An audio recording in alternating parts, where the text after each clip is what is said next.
آئیے عزیزو، یہی سبب ہے، آپ دیکھیے جب ماہ مبارک رمضان کی آخری ساعتیں آتی ہیں، فرمایا جب آخری رات آ جائے رمضان کی، تڑپ کے خدا سے مانگ، فریاد کر، پوری رات جاگ کر گزار، حتی شب عید الفطر بھی جاگ کر گزار، ان دونوں عیدوں کو جاگ کر گزار، خدا کی عبادت کر، تضرع زاری کر، اور کہے میرے پروردگار جو کچھ تو نے مجھے ماہ مبارک رمضان کے توسط سے عطا کی ہے اس کی حفاظت کرنے کی توفیق عطا فرما۔ آپ مفاتیح الجنان اٹھا کے دیکھیے، بعض نمازوں میں جملے اتوب الی اللہ، اتوب الی اللہ، اتوب، میں پلٹ رہا ہوں اپنے رب کی جانب، میں پلٹ رہا ہوں اپنے رب کی جانب، میں پلٹ رہا ہوں اپنے رب کی جانب، استغفر اللہ ربی واتوب الیہ۔ ماہ مبارک رمضان کی آخری رات میں فرمایا کچھ اس طرح سے خدا کی بارگاہ میں تڑپ کے کہو، پروردگار تجھ سے پناہ مانگتا ہوں یہ ماہ مبارک رمضان گزر جائے اور میرے نام اعمال میں کوئی گناہ رہ جائے۔ پروردگار اس ماہ مبارک رمضان کو میری زندگی کا آخری ماہ مبارک رمضان قرار نہ دینا، اور اگر تو نے طے ہی کر لیا ہے کہ میری زندگی کا آخری رمضان ہو تو اپنی رحمت میں مجھے ڈھانپ لے۔ روز عید الفطر عزیزوں روز تشکر ہے، شکریہ کا دن ہے کہ پروردگار تو نے مجھے توفیق عطا فرمائی کہ میں روزے رکھ سکا۔ بہرحال عزیزوں، میں تھوڑا سا آسان کرنے کے لیے، بس عید کس کے لیے، خوشی کس کے لیے؟ جس کے روزے قبول ہوئے۔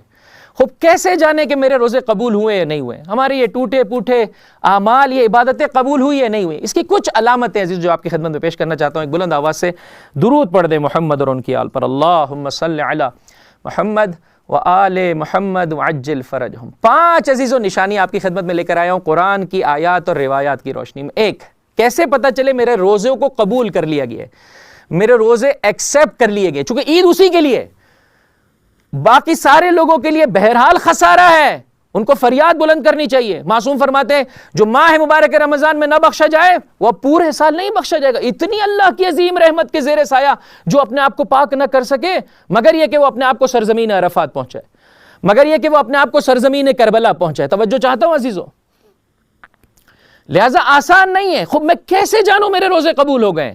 اس کی کچھ علامت، ایک مرتبہ روزے کا صحیح بجا لانا، ایک روزے کا قبول ہونا، اللہ کی بارگاہ میں قبول ہونے کی کچھ علامتیں۔ ایک، انسان کا عقیدہ صحیح ہو۔ فرمایا وَمَن يَبْتَغِ غَيْرَ الْإِسْلَامِ دِينًا فَلَن يُقْبَلَ مِنْهُ، جو اللہ کے دین کے علاوہ اور کسی دین کا پیروکار ہوگا اس کے کسی عمل کو قبول نہیں کیا جائے گا، اس کے کسی عمل کو قبول نہیں کیا جائے گا۔ حضرت یوسف خدا کی بارگاہ میں دعا طلب کر رہے ہیں، توفنی مسلما، اے میرے پروردگار مجھے اسلام کے عالم میں اپنی بارگاہ میں بلا، اپنے عقیدے کی حفاظت، میرا ولی اللہ ہے۔ یہ حضرت یوسف کے جملات ہیں کہ جو قرآن کریم نقل کر رہا ہے، انت ولی فی الدنیا والآخرہ، میرے پروردگار تو ہی میرا مولا ہے، تو ہی میرا سرپرست ہے، اس دنیا میں بھی آخرت میں بھی۔ اللہ کے رسول کا میں چاہنے والا ہوں۔ آپ کے اس دنیا سے جاتے جاتے جو آپ نے فرمایا انی تارک فیکم الثقلین کتاب اللہ وعطرتی، اللہ کے رسول کے برحق خلفاء کا ماننے والا ہوں۔ اس غیبت کے زمانے میں جو انہوں نے سسٹم دیا ہے ان کے نائبین کو صحیح طریقے سے فالو کرنے والا ہوں۔ اگر انسان عقیدے کے مرحلے میں کوتاہی نہ کرے تو یہ ایک علامت ہے کہ اس کا عمل قبول ہو جائے گا، وگرنہ اگر عقیدہ ہی صحیح نہیں ہے عزیزوں، کتنا ہی بہتر عمل بجا لائے اس کا عمل قبول نہیں کیا جائے گا۔ 2، مقام عمل میں خصوصیت سے نماز نماز نماز نماز بہت زیادہ عزیزوں روایتوں میں آیا ہے نماز دین کا ستون ہے۔ فرمایا کہ اگر یہ قبول کر لے گی، اعمال کی جب چیکنگ کا سلسلہ ہوگا کل کو قیامت کے دن، سب سے پہلی شے کہ جسے دیکھا جائے گا وہ نماز ہے۔ اگر نماز مقبول ہو گئی تو دیگر اعمال کی جانب نگاہ ڈالی جائے گی، اگر نماز ہی مقبول نہیں عزیزوں، کہ بہرحال روزے کا ایک اہم ترین فائدہ یہ تھا، عید الفطر میں اللہ کی جانب سے ایک اہم ترین تحفہ یہ، آپ شب عید کے اعمال اٹھا کر دیکھ لیجئے، روزے عید کے اعمال کو اٹھا کے دیکھ لیجئے، انسان کثرت سے نمازوں کو پڑھتا ہے۔ ہم اور آپ کچھ نہ کر سکے عزیزوں، عید الفطر کے دن اپنی تمام نمازیں اور خصوصیت سے نماز صبح، بہرحال عید الفطر کے دن، اسی طرح سے جمعۃ الوداع کے دن جب انسان مسجدوں میں جاتا ہے تو حیران و پریشان ہو جاتا ہے کہ اتنے مسلمان اس مسجد کے اطراف و جسے کہہ سکتے ہیں اکناف میں رہ رہے ہیں، یہ ہوتے کہاں ہیں پورے سال؟ خدا سے مانگی عزیزوں مسجدوں میں جگہ کم پڑ جائے، اتنے نماز پڑھنے والے بڑھ جائیں۔ اور خصوصیت سے عید کا دن کہ مومن پسند کرتا ہے کہ طلوع آفتاب ہو اور پہلی نماز عید میں شرکت کرے عزیزوں، لہذا کوشش کرے کہ عید کے دن خدا نخواستہ اس کی نماز قضا، یہ تو کبھی تصور بھی نہیں آئے کہ پوری رات انسان جاگے اور نماز صبح قضا کر دے، بلکہ کوشش کرے عزیزوں عید کے دن خصوصیت سے تمام نمازوں کو اول وقت میں بجا لانے کی۔ ماہ مبارک رمضان میں پروردگار نے پریکٹس کروائی ہے۔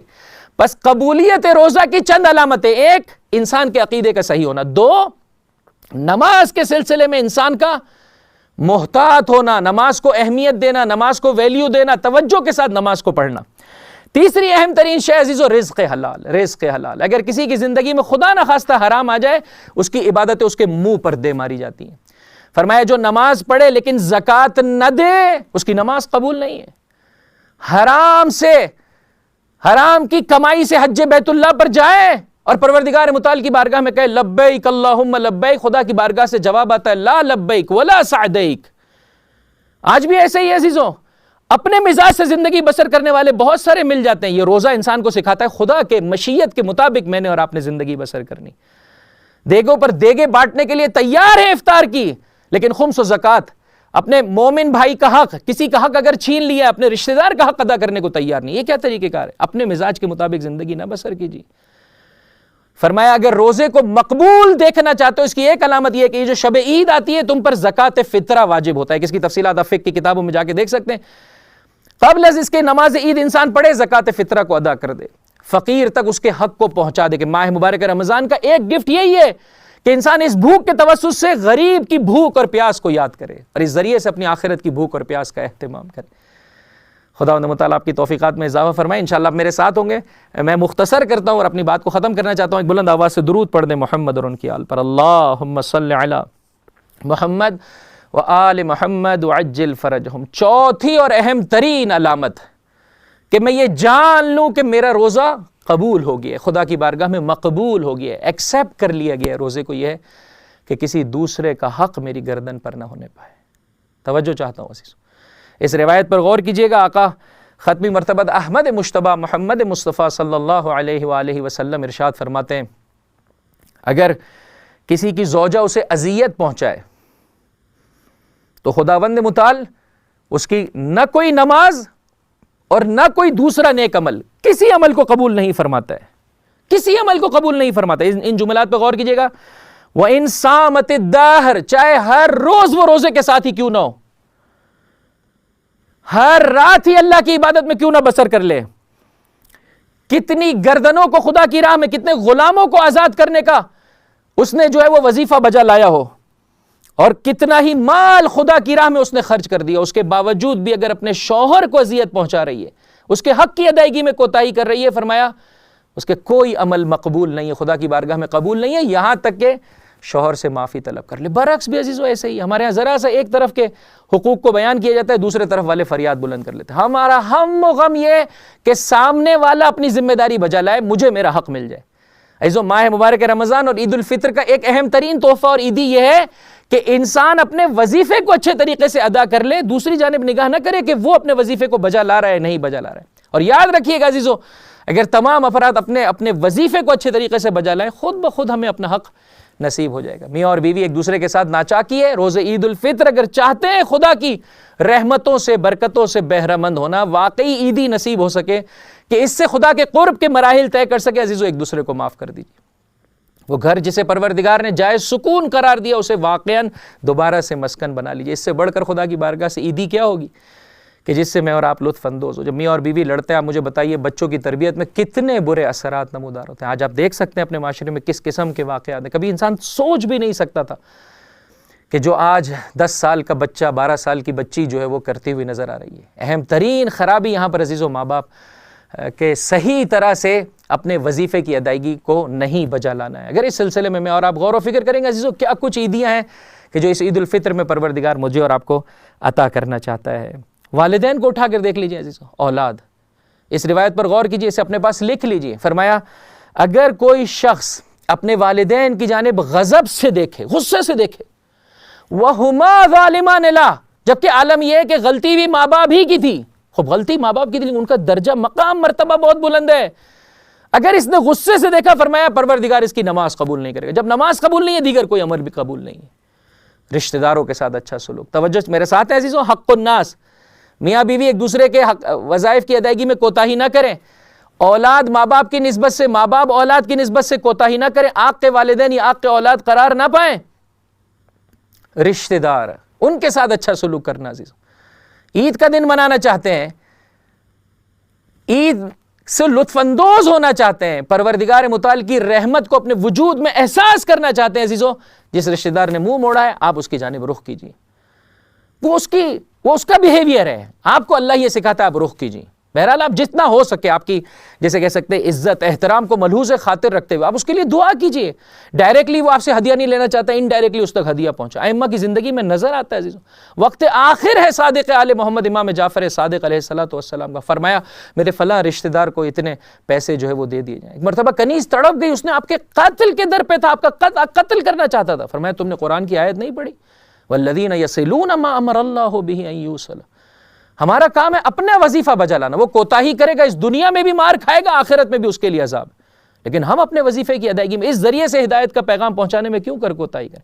حتیٰ عام مومن کی نسبت سے فرمایا اگر کسی کے دل میں کسی دوسرے مومن بھائی کی نسبت سے کینہ ہے, برائی ہے, خدا بند متعال اس کا کوئی عمل قبول نہیں کرتا ہے. بہرحال اس سلسلے میں غور کیجئے عزیزو. اور آج اگر عید کا دن آپ منا رہے ہیں, شب عید منا رہے ہیں عزیزو, پروردگار متعال سے معافی طلب کر لیں تاکہ واقعی عید سے میں اور آپ بہرہ مند ہو سکیں. ایسا نہ ہو کہ جو آگے بڑھنے والے ہیں وہ تو آگے بڑھ جائیں اور ہم اپنی کوتاہیوں کی بنا پر پیچھے رہ جائیں. پانچویں اور آخری شے عزیزو, اگر چاہتے ہیں یہ دیکھنا کہ میرے روزے کو خدا نے اپنی بارگاہ میں درجہ قبولیت عطا کیا ہے یا نہیں کیا ہے, وہ ہے عزیزو اپنی آنکھ اور اپنی زبان کی حفاظت. دیگر تمام اعضاء کی خصوصیت سے آنکھ اور زبان کی حفاظت. اس روایت پر غور کیجئے. ختم مرتبہ احمد مجتبیٰ محمد مصطفیٰ صلی اللہ علیہ وآلہ وسلم ارشاد فرماتے ہیں 5 چیزیں ایسی ہیں جو روزے اور وضو کے توڑ دینے کا سبب بنتی. ممکن ہے آپ فقہا سے پوچھیں تو ظاہر میں روزہ اپنی جگہ پر باقی رہتا ہے, ظاہر میں وضو اپنی جگہ پر باقی رہتا ہے, لیکن روح ہے روزہ, روح وضو انسان سے چلی جاتی ہے, نور وضو انسان سے چلا جاتا ہے. 1 جھوٹ, 2 غیبت, 3 چغل خوری, 4 جھوٹی قسم. ان چاروں گناہوں کا تعلق کہاں سے عزیزوں؟ زبان سے, حضرت زبان سے. کتنے گیٹ دیے اللہ نے اس کے لیے؟ 2 گیٹ دی, ایک دانتوں کا گیٹ, ایک لبوں کا گیٹ, ہونٹوں کا گیٹ, تاکہ کم سے کم استعمال کرے, صحیح جگہ پر انسان استعمال کرے. فرمایا جھوٹ. آج مسلم معاشرہ اپنے آپ کو اسلامی معاشرہ کہتا ہے عزیزوں, عیدی چاہیے, خدا کی بارگاہ سے اس عید کو منانا چاہتے ہیں, صداقت کا تحفہ پروردگار عطا کر رہے ہیں. قسم نہ کھائیں, ہمیشہ جب بھی کھائیں سچی قسم کھائیں. چغل خوری نہ کریں, دلوں کو نہ توڑیں, دلوں کو جوڑنے کے لیے کوشش کریں. غیبت سے پرہیز کریں, چونکہ غیبت سے سسٹم کولیپس ہو جاتا ہے, معاشرے میں سے اعتماد اٹھ جاتا ہے, کسی کو کسی پر اعتماد نہیں رہتا ہے. اور ایک گناہ کا تعلق آنکھوں سے. فرمایا گناہ بھری نظر بھی انسان کے وضو کو توڑ دیتی ہے, انسان کے روزے کی نورانیت کو ختم کر دیتی ہے. آپ عزیزو پروردگار متعال سے مانگیں, پروردگار تیری خاطر ہم نے 8 گھنٹے 10 گھنٹے 12 گھنٹے 14 گھنٹے نہ پیا نہ کھایا, بھوکے رہے پیاسے رہے. کیوں؟ خدا پریکٹس کروانا چاہتا ہے. میرے بندے جب میری خاطر حلال سے اپنے آپ کو روک رہا ہے تو آج کے بعد حرام. وقت پر شادی کا اہتمام کر دیجئے اپنے بچوں کے لیے, اور جن بچوں کی شادی کا اہتمام نہیں ہو پا رہا ہے, قرآن کریم واضح طور پر ارشاد فرماتا ہے وَلْيَسْتَعْفِفِ الَّذِينَ لَا يَجِدُونَ نِكَاحًا. خدا سے طلب عفت کیجئے. پروردگار میں اپنی آنکھوں کو جھکا رہا ہوں. اس جملے پر غور کیجئے گا جوانوں, ابھی تک ہم نے دیکھنے کی جھوٹی لذت اٹھائی ہے. آج عزیزو اس عید الفطر کے دن اس عید سے بہرہ مند ہو, نہ دیکھنے کی واقعی لذت. ابھی تک غصہ آ گیا, جو کچھ منہ میں آیا بول کر اپنا دل خالی کرنے کی جھوٹی لذت اٹھائی ہے عزیزو. آج اس عید الفطر کے دن اپنے غصے پر کنٹرول کر کے اس واقعی لذت سے بہرہ مند ہو. فرمایا جو اپنے غصے پر کنٹرول کرتا ہے اللہ اس کے ایمان کے درجے کو بڑھا دیتا ہے. کیا کچھ اللہ اس عید میں مجھے اور آپ کو دینا چاہتا ہے, کس طرح سے نوازنا چاہتا ہے عزیزو. اگر احساس کرتے ہیں کہیں کوتاہی ہو گئی ہے روزہ رکھنے میں, پروردگار اس عید کے دن میں تجھ سے معافی کے طلبگار ہے, مجھے محروم نہ فرما. وہ واقعی عیدی جو تو اپنے اولیاء کے شامل حال کرتا ہے ہمارے بھی شامل حال کر دے.